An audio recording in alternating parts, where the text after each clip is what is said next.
Good sir, good sir. बैठिए। Thank you sir.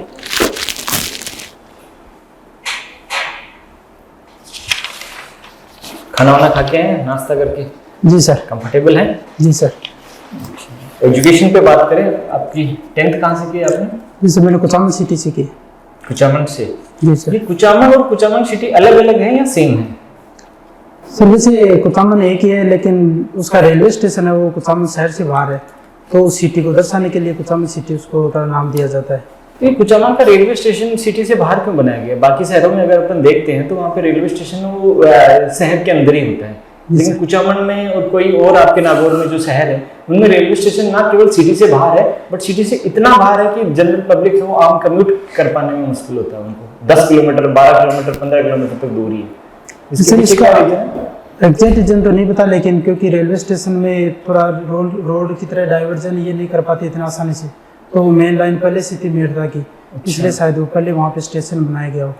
अगर अपन नागौर की बात करें तो नागौर में ना क्या जो रेलवे का डेवलपमेंट है, जो बनिशपत जो इसके जो नेबरिंग डिस्ट्रिक्ट हैं उनसे ज़्यादा बेहतर है। जैसे आपके डेगाना जंक्शन है, कुचामन हो गया, मेडता हो गया, वहाँ पे इतना रेलवे डेवलपमेंट होने का, और छोटे डेगाना कंपेरेटिवली बहुत छोटा कस्बा है, वहाँ पे जंक्शन बनाने का उनके पीछे क्या रीजन है? मुझे लगता है कि एक डेगाना जिस क्षेत्र में वहाँ पे एक तो खनिजों की प्रधानता है नागौर के अंदर, तो सीमेंट के कारखाने इनके होने के कारण वहाँ पे ट्रांसपोर्ट के कारण इनको बनाया गया है। दूसरा है कि वेस्टर्न राजस्थान का और जयपुर इधर से सीधी लिंक है वो नागौर के ऊपर गुजरती है, तो शायद दूसरा इसका बड़ा कारण ये हो सकता है। 12th कहाँ से किया आपने? जी सर, मैंने लोसल सीकर से की। लोसल सीकर से? जी सर। और ग्रेजुएशन? जी सर, जयपुर से सुबोध कॉलेज से की है मैंने। जयपुर सुबोध कॉलेज से। और अभी ग्रेजुएशन के बाद भी आपका कोई है सब्जेक्ट है, आप एजुकेशन क्वालिफिकेशन है आपकी? नहीं सर, मैंने ग्रेजुएशन की है। कब किया आपने ग्रेजुएशन? 2018 में। 2018 और 2023, तो पिछले 5 साल से आप कहीं जॉब में हैं क्या? नहीं सर। तो क्या कर रहे हैं आप? जी सर, मैं तैयारी कर रहा हूँ। मैंने पिछला अटेम्प्ट दिया था और 2018 में फाइनल ईयर में दिया था आरएस का, तो उसमें मेरा इंटर कॉल हुआ था, फाइनल कॉल नहीं हुआ था, वो 2021 में कंप्लीट हुई थी। तो मैंने सोचा कि एक और ट्राई देते हैं, इसमें जो मेरी कमियां रही थी उनको सुधार कर, तो फिर मैंने 2021 में वापस इसकी तैयारी की थी। इसलिए क्या आपने बोला कि मेरी कमियां रही थी, आप बता सकते हैं कि आपकी ऐसी कौन सी कमियां रही थी जिससे 2018 में आपका सिलेक्शन हो पाया? जी सर, इससे मुख्यतः मेरे मेंस और इंटरव्यू दोनों स्तर पर कमियां रही थी। अगर मैं मेंस की बात करूँ तो मेरे पास गाइडेंस नहीं थी, मैंने कोचिंग भी नहीं की थी, और तो मैं गांव से तैयारी की थी, तो उस समय मैंने लेखन का इतना प्रयास नहीं किया था। मैंने पढ़ाई तो खूब की थी, लेकिन लेखन इतना शैली पे कार्य नहीं किया था। और इंटरव्यू के स्तर पर देखे तो मैंने कोई मॉक इंटरव्यू नहीं दिए थे और स्पेशल किसी की गाइडेंस भी नहीं ली थी, जिनके कारण से मेरे दोनों के अंदर कम नंबर आए अपेक्षा करती। अच्छा, इस बार इन कमियों के लिए आपने अपना होमवर्क किया? जी सर, मैंने इन कमियों पे खास तौर से फोकस किया इस बार। ओके, आपकी हॉबी? जी सर, समसामयिक अंतर्राष्ट्रीय संबंधों पर चर्चाएं करना मेरी हॉबी है। इसके लिए आप कौन सी कुछ मैगजीन या न्यूज़पेपर क्या पढ़ते हैं? जी सर, मुख्यतः इनके लिए तो मैं इंग्लिश न्यूज़पेपर पढ़ता हूँ, जिसके अंदर हिंदुस्तान टाइम्स, द हिंदू इसमें प्रमुख है, और टाइम्स ऑफ इंडिया, और इसके अलावा कुछ वेबसाइट को भी फॉलो करता हूँ, और जैसे यूट्यूब चैनल्स भी है। जैसे वेबसाइट के अंदर जैसे जो PIB है, जो गवर्नमेंट की ऑफिशियल वेबसाइट है, तो उस पर कोई विजिट होती है हमारे किसी सीनियर डेलीगेशन की, तो वो फॉलो करता हूँ। और इसके अलावा कुछ स्पेसिफिक अगर टॉपिक मुझे अगर कोई फाइंड करना है तो मैं नेट के ऊपर इससे सफरिंग करता हूँ। ठीक है। इंटरनेशनल रिलेशन के ऊपर दुनिया भर में चर्चित कोई मेरे को 3 मैगजीन के नाम बता दीजिए। मैगजीन? हाँ, पत्रिका, मासिक पत्रिका, द्विमासिक पत्रिका, क्वार्टरली, एनुअली, कोई भी मैगजीन हो, उनके आप मेरे को नाम बता दीजिए। सर एग्जैक्ट में अभी रिकॉल नहीं। चलिए कोई बात नहीं। एक क्यूबा मिसाइल संकट है, वो इंटरनेशनल रिलेशन जब अपन पढ़ते हैं तो उसमें काफ़ी चर्चा में रहता है। क्या है क्यूबा मिसाइल संकट? सर क्यूबा क्योंकि कम्युनिस्ट कंट्री था उस समय, और वो क्यूबा फ्लोरिडा स्टेट है USA का, उसके बिल्कुल नज़दीक है, तो वहाँ पे 1962 के अंदर वहाँ पे USA ने न्यूक्लियर वेपन्स डिप्लॉय कर, USSR ने न्यूक्लियर वेपन डिप्लॉय कर दिए थे।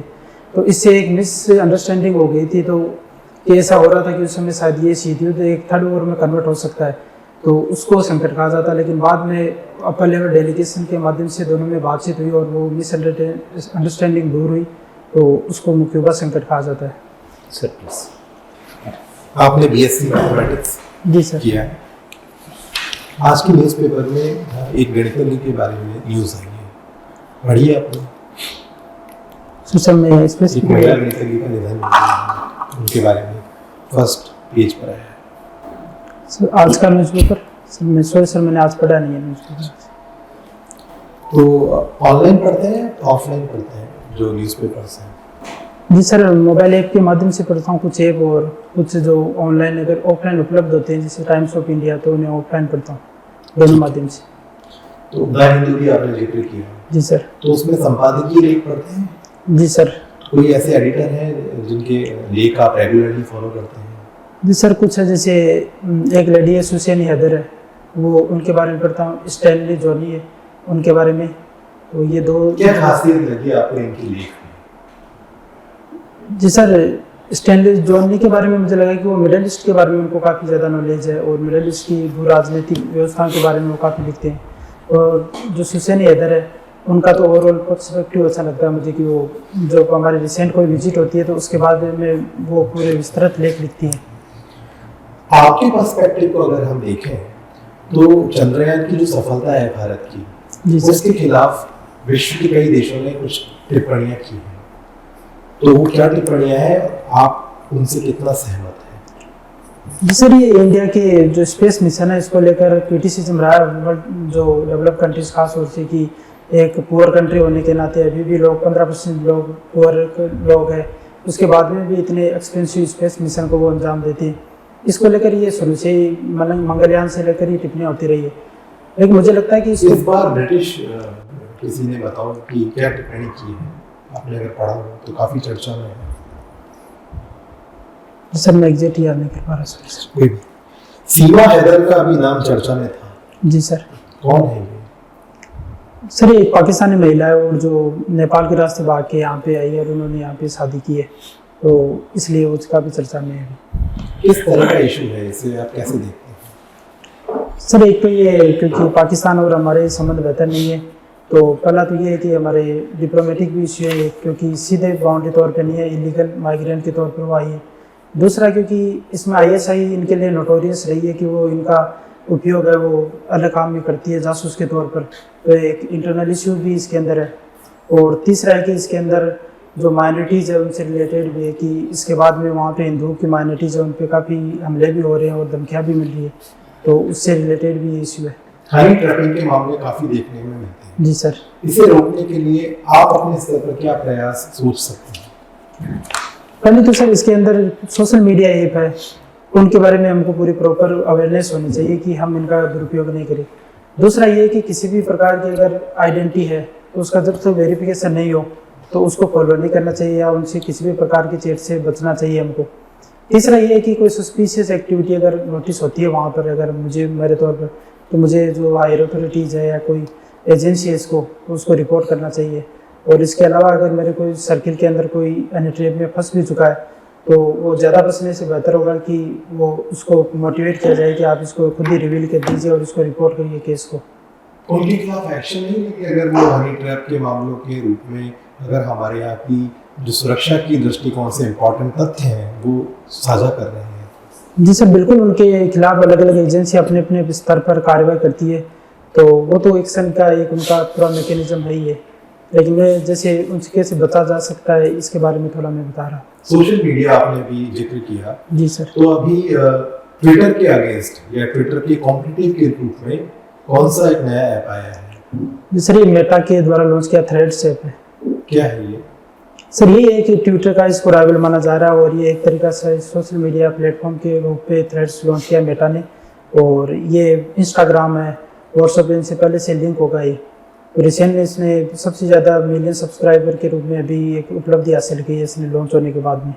सबसे ज़्यादा या फिर कम समय में सबसे ज़्यादा? सर कम समय में सबसे ज़्यादा उसके अंदर। ठीक है, इसमें कितने कैरेक्टर की लिमिट रखी गई है? जी सर मैं 50 कैरेक्टर में एग्जैक्ट, सॉरी सर मैं रिमेम्बर नहीं कर पा रहा इसमें। आपने कभी यूज़ किया ट्विटर? जी सर मैंने नहीं किया अभी। ट्विटर यूज़ नहीं किया? नहीं किया सर। इंस्टाग्राम? जी सर नहीं किया। इंस्टाग्राम भी नहीं किया। फेसबुक? फेसबुक किया सर। फेसबुक किया है। फेसबुक कब आया था एग्जिस्टेंस में? सर एग्जैक्ट आपको सबसे पॉजिटिव चीज़ क्या लगती है फेसबुक की? सर पॉजिटिव चीज़ तो जिस समय में चला था उस समय तो जो काफ़ी समय से जो दोस्त थे जिनसे मिल नहीं पा रहे थे, उस समय मोबाइल नेटवर्किंग साइट भी इतनी नहीं थी, तो उनसे कनेक्ट होना उस समय सबसे पॉजिटिव चीज़ लगी थी मुझे उसमें। ठीक है।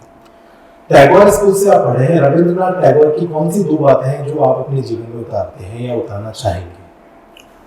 जी सर, उन्होंने एक एक्स्ट्रा करिकुलम एक्टिविटीज़ पे जोर दिया था कि केवल फॉर्मल एजुकेशन है उस पर ही ज़्यादा बल नहीं देना चाहिए, इसके अलावा व्यक्ति को चहुमुखी विकास की ओर अग्रसर होना चाहिए। और दूसरा उन्होंने दिया था इसके अंदर की जो लिटरेचर पढ़ना और जो क्रिएटिव हॉबी होती है उसको परस्यूट करना पे उन्होंने काफ़ी जोर दिया था। तो मैं कोशिश करता हूँ कि मैं ऐसी चीज़ें पढ़ने की कोशिश करूँ, लेकिन लेखन और पढ़ने की कोशिश करूँ ज़्यादा से ज़्यादा। फिबोनाची नंबर क्या है?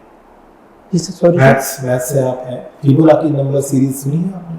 सॉरी सर, मैंने सर आप नागौर के हैं, जी सर। प्रधानमंत्री महोदय नागौर की यात्रा पर आने वाले हैं, क्या है अभी उसकी स्थिति, कब आएंगे और कहाँ कहाँ जाएंगे? जी सर, खन्ना नागौर में जो तेजा जी का धाम है वहाँ पे इनका आने का प्रोग्राम है और वो अभी 29 जुलाई को प्रस्तावित है। प्रस्तावित है? हाँ। या कुछ और नया बदलाव हुआ है उसमें? सर अभी मैंने परसों ये खबर पढ़ी थी, उस समय तो ये था, अगर लेटेस्ट कुछ है तो मैं आज का अखबार में थोड़ी अपडेट नहीं हूँ, माफ करना सर। चलिए ठीक है। आपका आईआर आपकी हॉबी है, इंटरनेशनल रिलेशन। इंटरनेशनल रिलेशंस और इंटरनेशनल पॉलिटिक्स, इन दोनों शब्दों में क्या अंतर है? जिसे इंटरनेशनल रिलेशन में अलग प्रकार के, जिसमें डिप्लोमेटिक, पॉलिटिकल और कल्चरल रिलेशन सब सम्मिलित होते हैं। पॉलिटिक्स के अंदर जब हम अंतर्राष्ट्रीय संबंधों को केवल पॉलिटिकल मोटिवेशन और इनसे जुड़ी हुई खबरों से देखते हैं या इनके ऊपर हम उनको करते हैं तो शायद। इंटरनेशनल पॉलिटिक्स और वर्ल्ड पॉलिटिक्स में क्या अंतर है?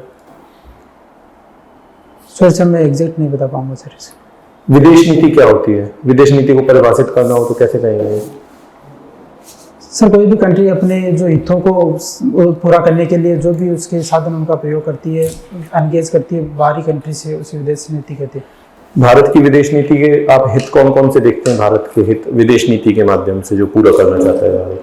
सर भारत के हित में पहला है कि अभी वर्तमान में अगर भारत के हित देखें तो उसके अंदर भारत के कई हित, जैसे वासुदेव कुटुंबकम एक भारत का ये पिलर है एक उसके अंदर, और दूसरा है कि भारत वर्ल्ड पीस की ओर अग्रसर रहता है, और तीसरा है कि भारत के अंदर जो भारत के लोगों के लिए जो भी हित के अंदर रहेगा वो एक प्रमुखता है इसके अंदर, चाहे वो कोई भी जियोपॉलिटिकल इश्यू हो। तो सर अभी भारत और चीन के बीच संबंधों में, इंटरनेशनल रिलेशन में हम यदि हम देखें तो दोनों देशों के बीच कौन से साझा हित हो सकते हैं? सर साझा हित तो प्रमुखता ये तो है कि हमारा ट्रेड रिलेशन है, वो तो तमाम तनाव के बावजूद भी हमारा ट्रेड रिलेशन अभी भी बेहतर है।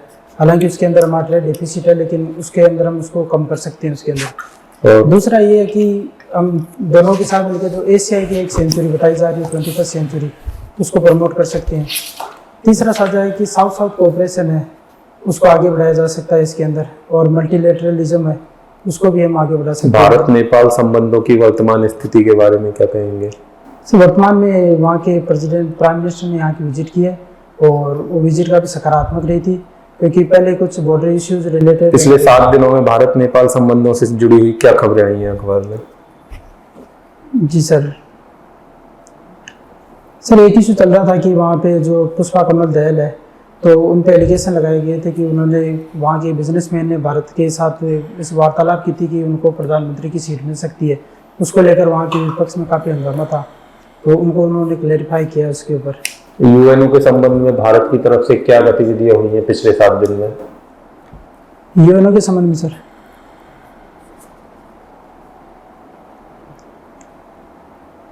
सॉरी सर मैं भी एग्जैक्ट। रूस यूक्रेन युद्ध में क्या गतिविधियां हुई हैं नई पिछले 7 दिन में? सर रूस यूक्रेन में अभी यूएसए ने क्लस्टर बम है उसका पहला बैच वहाँ पे सप्लाई किया है। ठीक है। और दूसरा है कि जो क्रीमिया को रूस से जोड़ने वाला कर्च ब्रिज है उसके ऊपर कल परसों हमला हुआ है उसमें, और आज की खबर है कि कुछ डोनसेक लुहांस्क क्षेत्र के अंदर वहाँ पे रशिया ने वहाँ पे मिसाइल अटैक किए हैं उसमें। जेनेट येलेन कौन है, जानते हैं इनके बारे में?